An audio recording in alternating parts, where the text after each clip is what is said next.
काय करू आता मी खूप चांगलं आता मी कधीसाठी जातोय मी निघालो नाशिकलाच निघालो.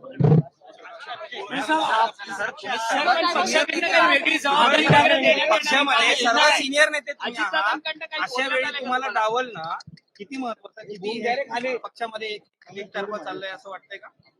अरे मी काय एक सामान्य कार्यकर्ता मला डावललं आणि फेकलं काय करतो. काल संध्याकाळपासून बाकी अजितदादा नेत्यांशी कुणाशी बोलणं झालंय का? मंत्रिपद मिळत नाहीये, पुढची भूमिका काय असणार गुजरातची? असं मंत्रिपद किती वेळा आलं आणि किती वेळा केलं. छगन भुजबळ काही संपलं नाही ना. सर कालपासून अजितदादा प्रफुल्ल पटेल सुनील तटकरे यांच्या कोणाशी तुमचं बोलणं झालंय? त्यांनी डावललं त्यांना विचारायला पाहिजे. पुढे भूमिका काय? त्यांनी फोन करून आपली काही भूमिका व्यक्त केली की नाही पक्षातल्या वरिष्ठांनी तिघांनी? त्यांना विचारा ना तो प्रश्न. पण सर पण आता पक्षाच्या बॅनरवरती पण तुमचे फोटो दिसत नाहीये. तिन्ही प्रमुख नेत्यांचे फक्त फोटो दिसत आहेत. चांगली गोष्ट आहे. पुढे भूमिका काय राहील? कधी कधी जागा नसते बॅनरवर. चला चला आता जाऊ द्या.